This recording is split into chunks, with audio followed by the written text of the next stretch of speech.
Carmen Robledo, del Servicio de Nefrología, y voy a hablar del síndrome nefrótico. Se va a basar en un caso que nos vino a la consulta hace ya más de 2 años. Vamos a empezar. En noviembre de 2015 aparece un varón de 51 años en urgencias, sin antecedentes de interés, que acude por un cuadro de dolor lumbar, dorsal y cervical unos 10 días. Cuenta, una sensación de disnea y ortopnea por las noches. Ha estado tomando ibuprofeno y nolotil y metamizol sin mejoría. No refiere fiebre, no clínica, no tos ni expectoración. A la exploración está con fiebre de 38, unas tensiones un poquito altas, de 137-89, frecuencia cardíaca haciendo test y desaturado, por lo que necesita una mascarilla para mantener una saturación al 98%. A la auscultación rítmica y taquicárdico. Y la auscultación pulmonar, un murmullo vesicular conservado con crepitantes en las bases. Cuentan que tenía unos ligeros edemas en las 2 piernas, no signos de trombosis venosa y los pulsos presentes y simétricos en las 2 piernas. En urgencias se le hace la analítica, una creatinina de 1,2, sodio potasio normal, una PCR un poquito alta, 160, LDH normal, los leucocitos de 11.000 con 69% de neutrofilos y un dímero D alto de 17.000, una gasometría con 98% con el 75%. Entonces, con ese dímero D, esa disnea, se hace un escáner, un angiotac y se hace un diagnóstico de tromboembolismo pulmonar masivo, con unas consolidaciones basales bilaterales, que eso es lo que explica también la FIDE. En urgencias también se hace esta prueba, se pone en el informe, pero nadie refiere nada más. Hay un sistemático procedimiento donde se ve una proteinuria de 1000, unos cilindros granulosos, y hematíes de 20 a 30. Entonces, con este diagnóstico de TEM masivo, el paciente pasa a la UCI. Pasa a la UCI, pasan 24 horas en la UCI, ahí las mejores tensiones ya están normalizadas, 12,8, frecuencia cardíaca 80, saturación necesita alto flujo para mantener un 98%. Otra vez habrá crepitantes bibasales por la neumonía y mínimos edemas, sin otros signos de trombosis venosa. En la UCI la hacen analítica y aquí destaca una albúmina de 2,1, unas proteínas de 5,2. En el contexto de la sepsis sí que se suele ver estas cifras de albúmina, pero entonces no le dan más importancia. Ya llegamos a la planta. Llegamos a la planta, se hace el estudio del TEP, se empieza a buscar la foco de trombo, la ecodoppler de las piernas es normal, no se ven signos de trombosis, en el ECTO no se ven arritmias, los signos del TEP, entonces se va de alta con el diagnóstico de tromboembolismo pulmonar masivo, hemodinámicamente estable, riesgo bajo y consolidaciones basales bilaterales, por todas las áreas de infarto pulmonar sobreinfectadas. El hombre, con todo esto, se amplía el estudio, va a distintas consultas. En una consulta de AVI de 2016 destaca un colesterol excesivamente alto de 645. Durante 2016 y 2017 va a distintas consultas, se hacen análisis, se ven unos colesteroles de 500, de 600. Se le indica que vaya al médico de cabecera para poner tratamiento de lipolipemiante. Una creatinina mantiene 1,1, se hace un estudio de coagulación completo, anticoagulante lúpico, 5-Leiden, factor 2, y lo que sí que se encuentra es un antifosfolípido, un beta-2 microglobulina IgG positivo, de 20, 18, cuando el tope suele estar en 7. Acude varias ocasiones en urgencias, por unos dolores lumbares, por hematuria, se diagnostica todo de cólico renal, de infección de orina. En los distintos sistemáticos se sigue viendo proteinuria, incluso glucosuria, cilindros hialinos, hematíes. Entonces, con todo esto, se ve una pequeña lesión en el uréter y se manda a consulta de urología. Los urólogos sí que les llama la atención el elemental y sedimento y nos le mandan. Para todo esto ya es diciembre de 2018, 3 años después de TEP. Nos le mandan por la glucosuria, proteinuria en 2 muestras en el último año. No tenemos función renal desde hace un año, ahí ya 1,6 hace un año. Él cuenta orina espumosa, la característica orina espumosa, calambres musculares a diarios y se ven edemas en las piernas. Sobre todo contaba que los meses anteriores no había podido ni ponerse los vaqueros de hinchadas que había tenido en las piernas. No lesiones cutáneas, alguna artalgia, las tensiones altas, 16, 15 y diastólicas mayores de 9, 9,5. Ahí hacemos un análisis en el momento de la consulta y ya vemos colesterol de 108, bueno, mejor que lo que teníamos previamente. La creatinina, pues ya nos ha subido del 1,6, 1,1, ya hemos subido a 2,3, hemos perdido de un filtrado de 80 y pico que teníamos al principio a un filtrado ya de 31. La albúmina está mejor, sí que ahora ya tenemos más de 3 gramos, 3,2 gramos, el colesterol había bajado también, proteínas también bajitas, no es diabético, una glicosila de 6,1 y la orina de 24 horas nos da 12 gramos de proteinuria, de las cuales 9,7 son albúmina. Bueno, luego le hacemos los anticuerpos, eso hablamos más adelante. Entonces, con todo esto, nosotros decimos que estamos ante un cuadro de un síndrome nefrótico. Entonces, la definición de síndrome nefrótico ha de cumplir las 3 cosas. Una hipoalbuminemia, una albúmina por debajo de 3 gramos. Unas proteínas en orina mayor de 3,5 gramos. O en los niños mayor de 40 gramos metro cuadrado. Y edema. El edema de síndrome nefrótico es un edema característico, que es un edema que deja fobia y también se localiza en las partes más blandas. Entonces, sí que es característico el edema de párpados, es muy llamativo. En la gente joven, sobre todo en chicas con el lupus, en gente joven, es muy llamativo lo que un edema en una chica joven, una persona joven, nos tiene que hacer pensar en el síndrome nefrótico. Sobre todo estos edemas de párpados, anasarca. Entonces, para explicar un poco la fisiopatología, vamos a centrarnos un poco en el riñón. Entonces, el riñón, la unidad funcional del riñón son la nefrona, hay 1,5 millones, 2 millones de nefronas en el riñón que vamos perdiendo con la edad. Y en la nefrona tenemos la arteria aferente, la eferente y el glomérulo. No tengo aquí. Ah, sí. En el glomérulo está compuesto entre la arteria aferente y los capilares. Este es el capilar glomerular. En el capilar glomerular lo que vemos dentro van los glóbulos rojos y el endotelio. El endotelio del capilar glomerular es distinto al resto de capilares. Este tiene una superficie porosa. Hasta el 50% de la superficie del endotelio vascular de los glomérulos son poros. Después de estos poros está la membrana basal. La membrana basal, como siempre, formada por colágeno tipo 4 y heparin sulfato. Esto es lo que da la carga negativa. Entonces, la membrana tiene y luego después de la membrana tenemos, como siempre, el epitelio. En el riñón tenemos 2 capas de epitelio visceral y epitelio parietal. El epitelio visceral, las células epiteliales del epitelio visceral del riñón son unas células características que se llaman podocitos. Como ves, son unas células estrelladas con unas ramificaciones primarias y de las que salen unas ramificaciones secundarias. Estas ramificaciones abrazan al capilar glomerular. Entonces, esto forma una barrera que abraza completamente al capilar glomerular. Entonces, fisiopatología. Existe proteinuria, bajada de proteínas, edema, trombosis, infecciones. El mecanismo de la proteinuria. Entonces, la barrera de filtración que hemos hablado, esta diapositiva de abajo. Estamos viendo otra vez los podocitos con las prolongaciones, los pedicelos que están envolviendo al capilar glomerular y a la membrana basal. Entonces, en la fotografía de arriba se ve a microscopía electrónica un capilar normal. Se ve por dentro las plaquetas, la pared del endotelio y luego la lámina de la membrana basal. Por fuera de la membrana basal vemos esos que llamamos los pedicelos, los pies de los podocitos. Como veis, están localizados los pedicelos y existe un orificio, existe un pequeño poro entre uno y otro. Este poro en condiciones normales limita el paso de proteínas. Tiene una carga eléctrica negativa, entonces impide el paso de proteínas negativas. Hay que decir que la albúmina, que es la principal proteína del plasma, tiene una carga eléctrica negativa. Así que simplemente por carga eléctrica la albúmina no debería pasar. Y también limita por tamaño de moléculas. No debería dejar pasar a moléculas mayores de 70 o 150 kilodalton. Así la albúmina tiene 67.000 kilodalton. Por tamaño podría pasar, pero no por carga eléctrica.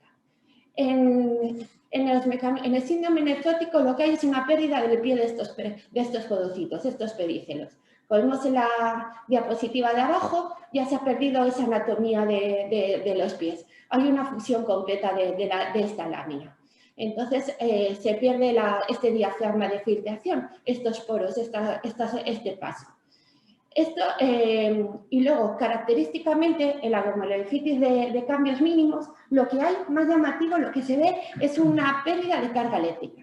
Esta glomerulonephritis se caracteriza, sobre todo al ver la anatomía, es por una pérdida de carga eléctrica. Esto hace que en esta glomerulonephritis lo principal es que hay mucha pérdida de albúmina, porque por la carga eléctrica puede pasar libremente, pero sí que el diafragma de filtración no está tan alterado, entonces no se pierden proteínas tan grandes. No, por ejemplo, no suele haber mucho paso de IgG, que ya tiene un tamaño de 150 kilodalton.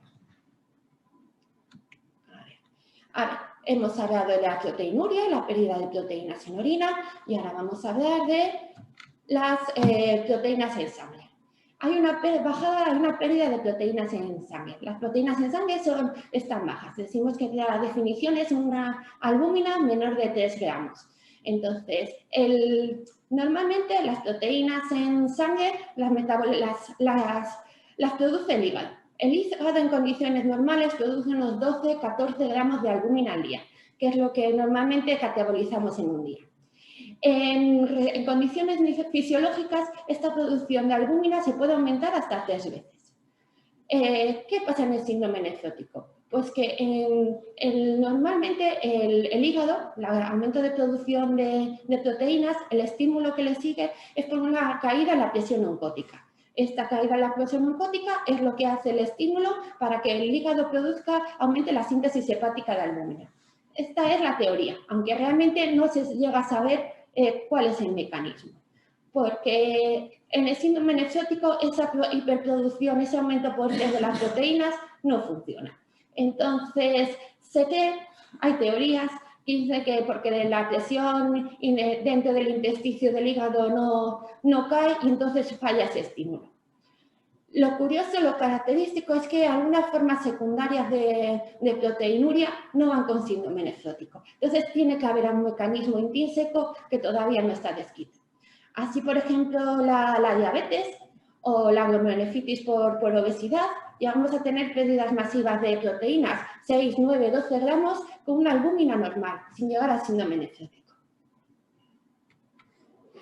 Además de proteínas, pues perdemos el resto de albúmina, también el resto de proteínas que hay. Proteínas más o menos medianas y pequeñas. La IgG tiene un tamaño de 150 kilodalton. La perdemos por el poro. Entonces, los factores de complemento. Esto da lugar a que tenemos aumentado el riesgo de infecciones en estos pacientes. Se pierde transferrina, se pierde eritropoyetina, tenemos mayor tendencia a la anemia. También se pierde proteína ligadora de vitamina D, que además si luego le damos combinado con un tratamiento con corticoides, hacemos que tengamos una tendencia a hipocalcemia, por lo que en estos pacientes normalmente necesitan suplementos de vitamina D. También se pierden proteínas transportadoras de tirosina, pero los niveles de libres de T3, de T4 suelen ser normales, la TSH también. Entonces, químicamente se comporta como un paciente eurotiroideo. Se pierde atitrombina, se pierde plasminógeno, lo que da un estado de hipercoagulabilidad. A ver, vamos a ver un poco de la fisiología. Lo que estudiamos todos en la carrera, la teoría más básica, la más sencilla de explicar, era la teoría de Anderfield. Decimos que baja la presión oncótica dentro del plasma y promueve la salida de líquido del intersticio. Entonces, en el lado derecho, vemos esto es al final una ósmosis, una membrana semipermeable, tenemos una disolución más concentrada y una más diluida. Entonces, a través de la membrana semipermeable, el agua, los líquidos pasan de la más diluida a la más concentrada. Hay una pérdida de líquido que va hacia la zona más concentrada hasta que iguale concentraciones. Entonces, si trasladamos esto al plasma, ¿qué hagamos? En el plasma, normalmente, la presión oncótica, la presión es de unos 25 miligramos de mercurio. En el intersticio, la presión es unos de 10-15 miligramos de mercurio. Aquí en condiciones normales hay una presión negativa que hace que el líquido pase del intersticio al plasma. Si disminuimos la albúmina en el plasma, va bajando la presión oncótica del plasma y entonces empieza a haber un gradiente de presión con tendencia de salida de agua, de líquido del plasma al intersticio. Esta es la teoría clásica, que es por esa caída de presión hay una diferencia y sale al intersticio. Pero esta teoría ya se ha visto que que no tiene varios fallos. Entonces, si tenemos una presión en el plasma baja, si tenemos una presión en el plasma de 8 y sacamos el agua al intersticio, al final la presión del intersticio también baja hasta que se igualan. Entonces llega un momento en el que las dos presiones se igualan y ya no podemos hablar de más salida de agua del vaso que nos justifique este edema. La respuesta fisiológica al aumento de la presión en el intersticio es un aumento del sistema linfático, que el sistema linfático está devolviendo las proteínas dentro del plasma tal vez, está dentro del vaso tal vez. Entonces, esta teoría además justificaría, si contamos esto, diríamos, entonces tenemos los marcadores de bajo gasto, de baja perfusión estarían altos y tendríamos una renina aumentada como consecuencia de esa salida. Y se ha visto que normalmente en el síndrome nefrótico la renina suele estar normal. También los cambios mínimos. Cambios mínimos también es el paradigma de síndrome nefrótico, porque en esta patología sí que se ha visto que la teoría de Landerfield tiene bastante trascendencia. En esto sí que se ha visto que sí que hay un aumento de renina en plasma. La teoría actual, la teoría con la que se maneja ahora es la teoría contraria, la teoría del Overfield, que hay una retención primaria a nivel de riñón, que es lo que es causada por la propia enfermedad renal. Se cree que esta retención se debe al túbulo colector cortical. Entonces, se habla de que hay un aumento de la bomba ATPasa de la zona vasolateral, es la que produce la salida de sodio, la entrada de potasio y produce energía que hace que haya una entrada activa de sodio desde la luz a las células del intestino. Esto, cada vez hay más dudas, lo que sí que está más claro es el segundo mecanismo, un aumento de la actividad del canal de sodio epitelial. Este canal del lado de la luz, este canal de sodio epitelial, es el que parece que sí que está aumentada la actividad.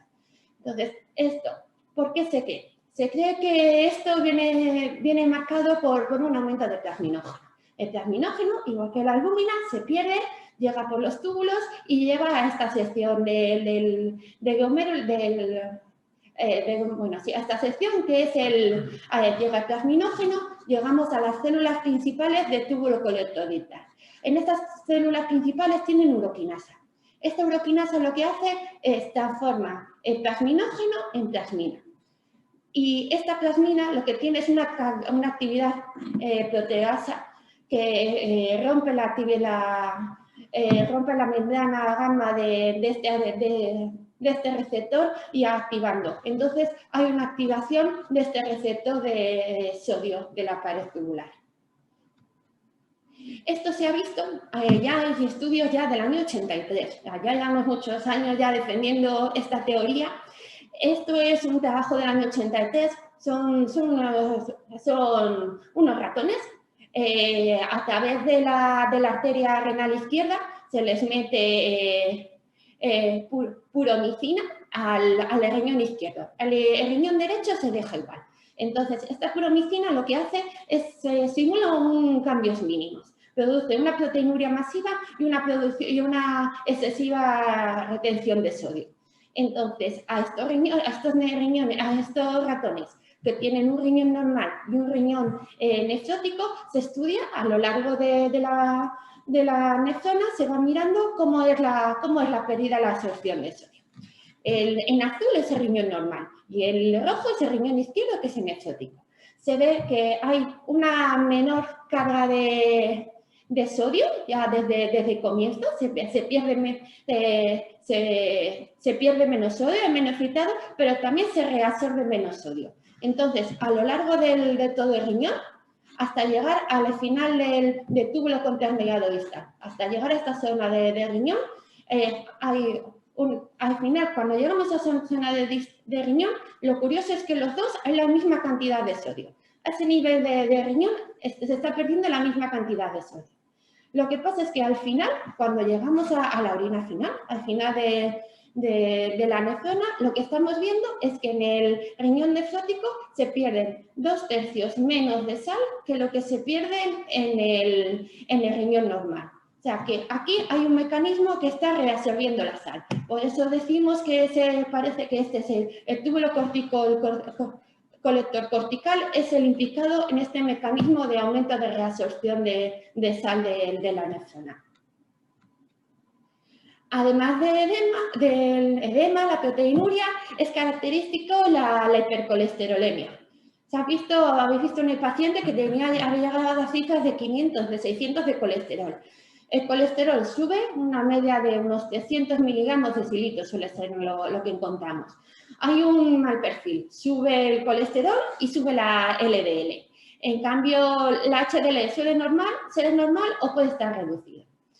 Este estímulo de la producción de aumento de la producción de colesterol parece que es igual que la producción de la albúmina. Sé que hay una reducción de la presión oncótica plasmática. Esta reducción de la presión oncótica es lo que produce el estímulo en el hígado para aumentar la transcripción hepática de la apolipoproteína B. Además de esto, hay una disminución de catabolismo de colesterol. También se produce un mal perfil con un aumento de las cifras de triglicéridos. Más que por aumento de la producción, esto es por una disminución de catabolismo. Y en cambio también, en vez de relacionado con las cifras de proteínas en sangre, de la presión oncótica, está más relacionada con la pérdida de proteínas en la orina. Se cree que hay un factor que regula la concentración, las cifras de triglicéridos en sangre que se está perdiendo en la orina. Entonces, se ha visto que hay la angiopoietin-like 4 que está aumentada cuando hay un aumento de pérdida de proteínas en orina. Esto hace que haya una menor inhibición de la lipoproteína lipasa con aumento de los triglicéridos por menor catabolismo. Y luego la trombosis, que este paciente nos debutó con la trombosis. La trombosis es más frecuente, pues, como siempre, en las venas profundas de las piernas, pero también es muy característica, sobre todo de la glomerulonephritis membranosa, la trombosis de la vena renal. Se cree que el mecanismo de esta trombosis es porque ha habido una gran pérdida de líquidos al pasar por el riñón, entonces está muy concentrado, está muy viscosa la sangre al salir del riñón y hay más tendencia a esta trombosis de la vena renal. Siempre hay que pensarla sobre todo en la glomerulonephritis membranosa. También mayor tendencia de TEP y trombosis venosa cerebral. El año pasado tuvimos una chica joven, yo creo que es un lupus, que tuvo una trombosis venosa cerebral. Como he dicho, es mucho más frecuente en la nefropatía membranosa, luego también se ve en la segmentaria focal y en los cambios mínimos. Se relaciona con el grado de la severidad de la hipoalbuminemia, no con la cantidad de proteinuria. Se ha visto que hay más riesgo si la albúmina cae por debajo de 2,8. Se ve que por debajo de este dintel se duplica el riesgo de trombosis. Por cada descenso de un gramo se duplica este riesgo. Sobre todo es característico de la glomerulonephritis membranosa. En este caso sí que estaría indicado anticoagular cuando la albúmina en sangre baja por debajo de 2. En los demás casos de síndrome nefrótico no está tan claro. Se debe a un descenso de antitrombina 3, de plasminógeno, de la proteína C y de la proteína S. Asimismo, hay un aumento de la activación plaquetaria y un aumento del fibrinógeno, que es lo que nos puede explicar los mecanismos de la tendencia a la trombosis. Causas de síndrome nefrótico. A ver, la principal causa de la proteinuria en rango nefrótico es la diabetes. Pero, como he dicho antes, la proteinuria de la diabetes es una proteinuria que muy raras veces nos lleva al síndrome nefrótico. Tenemos las pérdidas masivas de proteínas, 12 gramos, y no llegamos a ver esa bajada de la albúmina característica, esos edemas característicos de síndrome nefrótico. Es la principal causa de la proteinuria en rango nefrótico, pero no la principal causa de síndrome nefrótico. También esto se ve pues, en las causas secundarias, por ejemplo, en la segmentaria focal relacionada cuando tenemos una pielonefritis, que perdemos masa renal, que tenemos una tendencia a hiperfiltración, la secundaria a la obesidad, que también pierden muchas proteínas en orina, y en cambio en esos pacientes no se llega a ver el síndrome nefrótico, no llegamos a ver esa bajada de proteínas en sangre. Hoy en día el síndrome nefrótico es la primera causa de biopsia, porque al final el diagnóstico se hace con la biopsia. Esto es el registro de biopsias de la Sociedad Española de Nefrología entre el 94 y el 2019. Se ve que cuando biopsiamos, porque la nefropatía diabética no la solemos biopsiar. La nefropatía diabética, cuando ya lleva la proteinuria, se ve una afectación de fondo de ojo, ya se ve que hay ya cuenta una historia de larga evolución de diabetes. Entonces, la nefropatía diabética normalmente no solemos biopsiar, a no ser que igual nos entren dudas porque aparece hematuria, porque aparece algún cilindro un poco patológico que nos queda dudas de si hay mezclado una segunda enfermedad debajo. En casi el 25%, el 23,8% de las biopsias que llevamos en adultos son con una glomerulonefritis membranosa, seguida de cambios mínimos, el 16%, y luego esclerosis antifocal, los lupus, amiloidosis. En los niños, hay que decir que con los niños pequeños, casi 90%. En los niños pequeños, la glomerulonefritis se debe a cambios mínimos y no se suele biopsiar, pero bueno, se lo digo a los pediatras, normalmente se empieza con tratamiento con corticoides. Cuanto más mayores, a partir de los 10 años, estos cambios mínimos se ven hasta en un 50% de los niños. Pero sobre todo, en niños pequeños siempre hay que pensar en cambios mínimos antes de hacer una biopsia, y se suele poner tratamiento previamente. Diagnóstico. El diagnóstico, el PIS, es algo tan fácil que ahí lo tenemos, un elemental y sedimento. Simplemente con el elemental y sedimento que teníamos hecho en aquella urgencia, con una simple muestra de orina ya tenemos hecho el diagnóstico. Un elemental sedimento, un LASTIC, estos, miren la albúmina, es un examen semicuantitativo. Si tenemos una albúmina en sangre, en orina, más de 300 miligramos de 24 horas, ya nos aparece en el elemental y sedimento. O sea, con un simple elemental y sedimento ya tenemos el diagnóstico hecho. ¿Puede dar un falso positivo? Pues a veces, cuando ha habido contraste radiológico que es hiperosmótico a las 24 horas previas. Y puede haber un falso negativo si lo que estamos perdiendo es una proteína distinta a la albúmina, porque el elemental y sedimento solo mide albúmina, no mide el resto de proteínas. Entonces, a ver, yo creo que destacar un poco el elemental y sedimento, que es el gran olvidado de la analítica y que nos puede dar mucha información. Ahí tenemos densidad en orina. Cuando en urgencias, por ejemplo, en Txagorritxu no disponemos de osmolaridad urgente, que la tienen que traer a Santiago, la densidad para un estudio de hiponatremia nos puede dar, o de hipernatremia nos puede dar mucha información.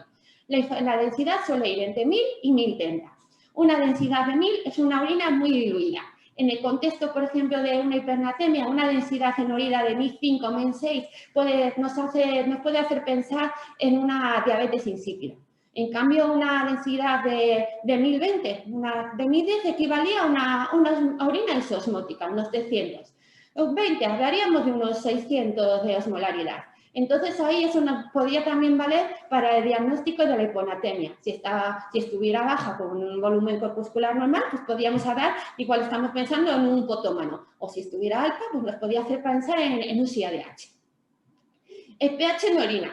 En el pH en orina va de 5 a 9 normalmente. El pH en orina también nos puede ser útil. El pH en orina puede subir en las dietas vegetarianas, que dan un pH en orina alto. También en infecciones de orina, cuando hay una infección, las bacterias que desdoblan la ureasa, que tienen ureasa, como el Proteus y la Klebsiella, es característico que tienen un pH en orina, que dan un pH en orina alta. Además, estas bacterias están relacionadas con la presencia de los cálculos coraliformes. Y luego también nos puede valer en una situación de acidosis o alcalosis para ver exactamente la compensación que está haciendo el riñón para buscar que la causa no sea una acidosis tubular renal. Leucocitos, que están en las infecciones, nititos se puede ver en las infecciones. Hay bacterias, la pseudomonas no, pero otras muchas bacterias sí que desdoblan los nitratos, les pasan a nititos. Es una prueba poco sensible, pero muy específica. Cuando hay nititos es muy específico de infección. Proteínas en orina que pueden aparecer, ya hemos dicho, la albúmina. La albúmina es lo que el elemental solo mide albúmina. Glucosa. La glucosa puede aparecer en la diabetes. También puede aparecer cuando hay un daño en el túbulo contorneado proximal, y ahora con estos nuevos fármacos son los ISGLT2. Cuerpos cetónicos, la presencia de cuerpos cetónicos en la diabetes, en la cetosis diabética, cuando hay un ejercicio extenuante o cuando llevamos mucho tiempo de ayuno. Bilirrubina con la patología hepática y los hematíes. A ver, la presencia de hematíes es curioso, una situación que presenta hematíes en orina, pero cuando vamos al sedimento no hay hematíes en sí. Entonces, esto se ve que aquí lo que se ve es biorina. Entonces, en esta situación en que vemos hematíes en el elemental, lo que se lo está tiñendo es mioglobina, no es hemoglobina. Entonces, en una rhabdomiólisis encontraremos que hay hematíes en el elemental, pero no hay hematíes en el sedimento. Eso es un signo de rhabdomiólisis, que nos puede hacer pensar en la rhabdomiólisis. En el sedimento se pueden ver hematíes y leucocitos, es normal, o hasta 1 o 3 hematíes campo o 1 o 3 leucocitos campo. Los hematíes pueden verse por un aneo, hay que pensar en un aneo, una litiasis simplemente, o una infección de orina. Una infección de orina también fuerte también puede ver con hematíes en la orina. Lo curioso es cuando en vez de los hematíes nos están hablando de cilindros hemáticos. Ahí hay que pensar algo más. Cuando hablamos de cilindros hemáticos, es que la causa de ese sangrado está arriba, está en el glomérulo. Entonces ahí ya tenemos que pensar una patología glomerular. Por ejemplo, un paciente pasado de síntoma, que vemos hematuria en la orina, bueno, pues hematuria, nos hemos pasado de síntoma. Pero si encontramos, nos hablan de cilindros hemáticos, ahí tenemos que pensar que hay un sangrado intraglomerular. Ahí sí que hay patología dentro del glomérulo. Luego, ahora hay que hablar también de los hematíes dismórficos. También, cuando los hematíes pasan por el glomérulo, se rompen, pierden la forma, y entonces hablamos de hematíes dismórficos. Cuando hay más de un 50, un 60% de hematíes dismórficos, ahí ya podemos hablar también de patología glomerular. Leucocitos pues por infecciones de orina, por descamación o por inflamación en las células de la mesona. Quistales, bueno, pues los quistales varios que podemos encontrar. Y cilindros, los cilindros dialinos son frecuentes y estos indican una orina concentrada, no son patológicos. Están formados por proteínas tubulares, por proteínas de tal forma. Es un paciente que está deshidratado o que ha estado sometido a diuréticos. Los cilindros dialinos no son patológicos. Los que sí que son patológicos son los granulomatosos y epiteliales. Estos son causados por la descamación de las células de la mesona. Entonces, estos sí que nos tienen que llamar la atención. Entonces, pueden estar las nefritis intersticiales, las necrosis tubulares agudas. Y los leucocitarios también se ven en las intersticiales, también por pérdida, por inflamación dentro del riñón. Los gasos ya se pueden ver en el síndrome nefrótico. Con estas cifras altas de colesterol, al final también se acaban formando cilindros grasos que perdemos por la orina. La orina, también, con una muestra aislada, no nos hace falta la de 24 horas. En la misma urgencia nos lo pueden hacer. Nos pueden hacer un cociente, unas proteínas, las proteínas, que lo corregimos. Las proteínas en orina por sí no valen para nada. Hay que saber el cociente, siempre con la concentración de creatinina. No es lo mismo perder 75 miligramos de cilitro de proteínas en una persona que orina medio litro que en una persona que orina 2 litros. Entonces, siempre corregirlo siempre hay que hacer el cociente. Bien, proteínas creatinina, o en los diabéticos solemos usar de screening para nefropatía diabética el cociente albúmina-creatinina. En condiciones normales se llegan a perder 150 miligramos 24 horas de proteínas, de los cuales albúmina suelen ser unos 30 miligramos cuando hacemos el coste de la microalbuminuria. Y el resto suelen ser proteínas tubulares, sobre todo proteína de tal forma, proteína de bajo peso molecular. La proteinuria puede aumentar en estados de cuando hemos hecho un ejercicio físico intenso el día antes, con la fiebre. La fiebre aumenta la proteinuria, así como las infecciones. También la insuficiencia cardíaca y la rhabdomiólisis también se ve que aumenta las proteínas. Entonces, cuando hablamos de proteína selectiva, la albúmina, que es una proteína, ya hemos dicho, cargada eléctricamente negativa, 69.000 Dalton, 67.000 Dalton, y luego proteína no selectiva, cuando hay proteínas otras de bajo peso molecular. Por ejemplo, ahí está el paradigma H mieloma múltiple. Hay un aumento de pérdida de proteínas porque hay un aumento de producción de proteínas, porque hay un aumento de cadenas ligeras. También se puede ver en la rhabdomiólisis. Así, por ejemplo, si un elemental de seguimiento que solo mide albúmina, vemos que hay unas proteínas de 75 miligramos de cilitro, pero tenemos un cociente de proteínas creatinina de 1000, Así que decimos, bueno, pues depende de lo que ha orinado, esto puede ser pues albúmina. Pero si en vemos que hay un cociente de 3.200, decimos, aquí hay demasiada desproporción entre lo que está perdiendo de albúmina y lo que está perdiendo de proteínas. Porque al final esta pérdida de proteínas también arrastra la albúmina, pero hay una desproporción. En este caso, cuando tuvimos estos cocientes tan desproporcionados, tenemos que pensar en el mieloma múltiple, en que estamos perdiendo cadenas ligeras. Análisis de sangre, pues acompañando la orina, tenemos que pensar en esto, tenemos que ver la albúmina como parte de la definición, menos de 3 gramos, y las proteínas totales. Si las proteínas totales suelen estar bajas y con la bajada de la albúmina, pero si hay unas proteínas totales altas y una proteína baja, ahí hay una proteína que se está produciendo de más. Otra vez tenemos que estar pensando en el mieloma. Colesterol, hemos visto cifras de colesterol exageradamente altas. Hay que hacerlo muy mal para llegar a unas cifras de colesterol de 600 si no hay algo debajo. Hay que ver si tenemos diabetes, una glucosa, una glicosilada, función renal, hemograma para ver la anemia y luego pruebas específicas como el proteinograma. En el proteinograma es característico la bajada de la albúmina, el pico de la albúmina está más bajo y sí que hay un pico en la alfa-2, hay un pico reactivo y un aumento del alfa-2. También hay una bajada de las inmunoglobulinas por pérdida de las de menor peso molecular, la IgG, pero sí que esa se compensa porque hay un aumento de la producción de las de mayor peso molecular. Por ejemplo, la IgM pesa 950 kilodalton, esa no la solemos perder. Entonces no hay tanta bajada del pico de globulinas.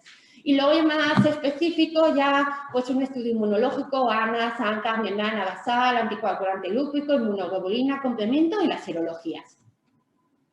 Pero realmente lo que lleva el diagnóstico es la biopsia renal. Cuando os enfrentéis a un síndrome nefrótico, lo que tenéis que hacer es avisar a nefrología porque lo que hay que hacer es la biopsia renal que lo hacemos nosotros en el servicio.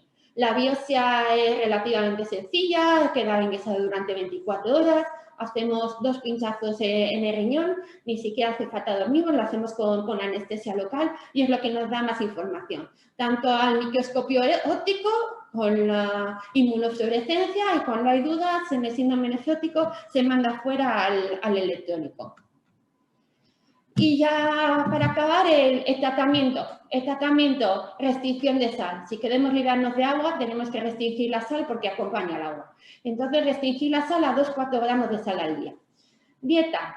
Una dieta normoproteica, ni hiper ni hipo, y normoproteica. Se ha visto que las dietas hiperproteicas decimos, pues si está perdiendo le vamos a dar más. Pues eso todavía aumenta más la pérdida de proteínas y aumenta más el daño al riñón. Cuando damos una dieta baja en proteínas, pues tenemos peligro de desnutrición. Entonces, una dieta de 1 gramo kilo día en el adulto, cuando hay insuficiencia renal, 0,8 gramos kilo día, y en un niño, 1,5 gramos por kilo. Medida postural, el descanso en decúbito supino o sedestación con las piernas elevadas. Esto hace que baje la presión hidrostática en las piernas y nos ayuda a bajar el edema. El tratamiento de los diuréticos, bloqueo del sistema renina-angiotensina, dislipemia, anticoagulación y el tratamiento dirigido, corticoides, rituximab, anticarcinolínicos, pues según la causa. Entonces, aquí tenemos la nefrona, ahora ya tenemos muchas armas con los diuréticos. Incluso ahora a nivel proximal ya podemos incluir los ISGLT2 como diuréticos junto con la cetazolamina, pero la base de tratamiento diurético es también los diuréticos de ASA, que ahí en el ASA ascendente del ASA de Henle es donde se produce casi el 50% de la absorción de sodio eliminado. Entonces, ahí son la base de tratamiento. Las tiacidas y luego hemos dicho el amiloride, por este canal de sodio que está alterado. Aquí la base de tratamiento son los diuréticos del ASA, la furosemida.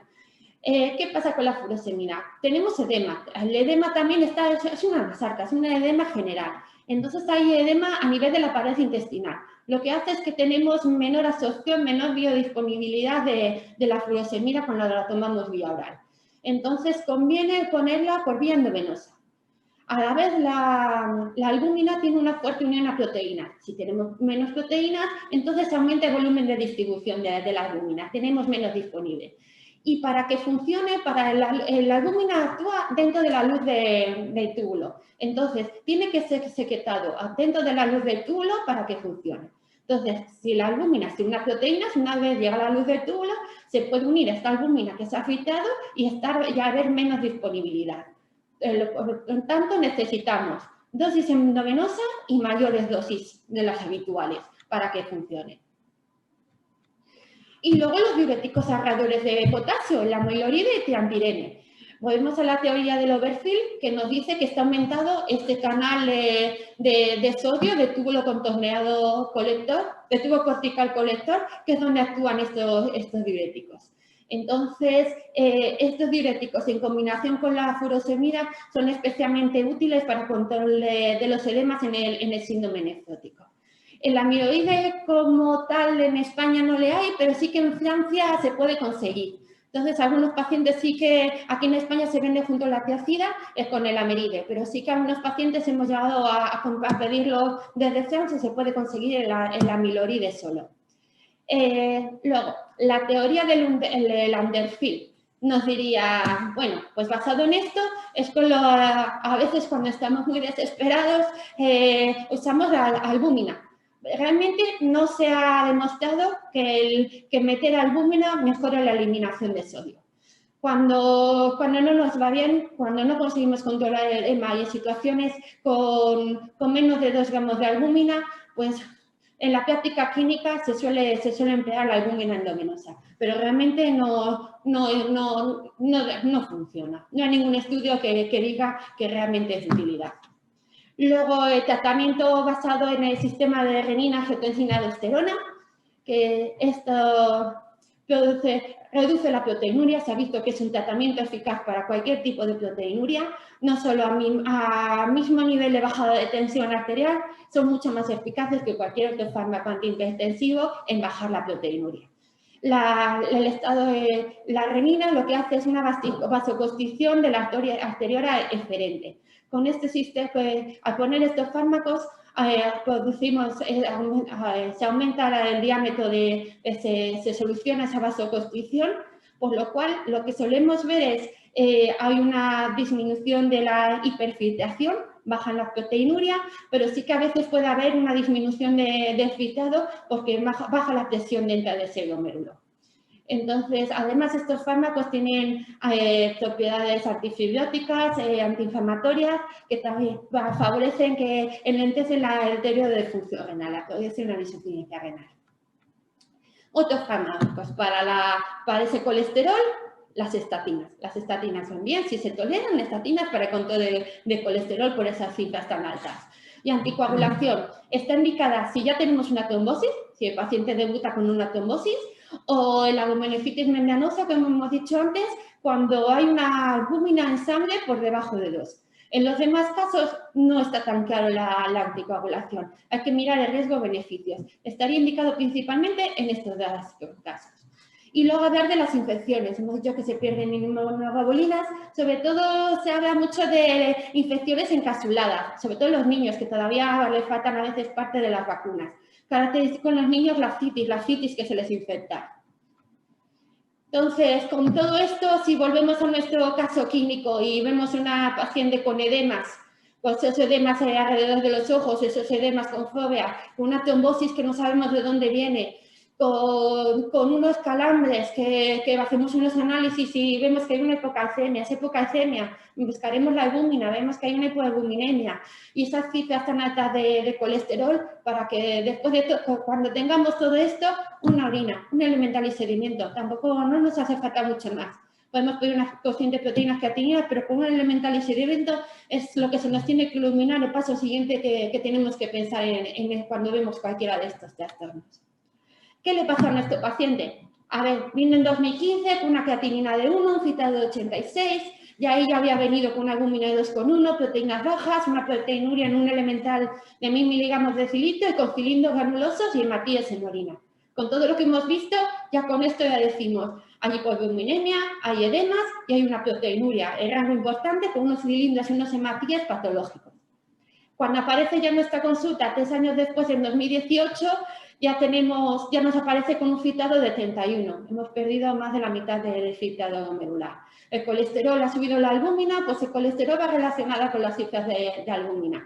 Incluso a veces se ha visto que inyectando albúmina in vitro a ratones, se ha visto que las cifras de colesterol mejoran. Entonces, había subido un poquito la albúmina, había bajado el colesterol.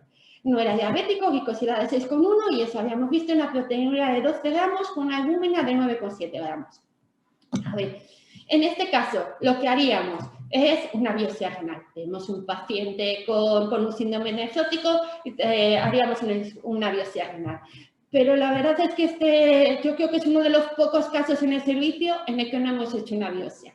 Porque teníamos una ecografía con unos riñones con muchas cicatrices, ya teníamos un filtrado de 30 y en los análisis de sangre nos apareció unos anticuerpos fosfolipasa 2 positivos, que son unos anticuerpos característicos de la glomerulonefritis membranosa. Van contra el receptor de la fosfolipasa 2 presente en los podocitos. Entonces, en este caso, con ese filtrado justo, con esa ecografía mala y con esos anticuerpos, ese síndrome nefrótico tan claro de 3 años de evolución, directamente nos saltamos el paso de la biopsia y le diagnosticamos de una glomerulonefritis membranosa con fosfolipasa 2 positivo. Con todo esto se puso el tratamiento con doble bloqueo y finalmente se dio rituximab. Con esto conseguimos una remisión parcial, bajando la proteinuria a 3,5 gramos, con una albúmina de 2,7, con una mejoría de función renal. Ahora ya tenemos un filtrado de 44, una que tiene 1,6, 1,8 y un colesterol y una albúmina en cifras normales. Actualmente lo tenemos con canaglifosina porque sí que llegó a subir a una glicosilada de 6,8 y se ha visto que también nos puede ayudar con toda la proteinuria, con los sartán, la torvastatina. Y a pesar de que se ha resuelto el síndrome nefrótico, como tenía ese anticuerpo antifosfolípido, se ha mantenido el síntoma. Entonces, conclusiones de la charla. Pensar siempre en el síndrome nefrótico, la triada hipoalbuminemia, proteinuria y edema.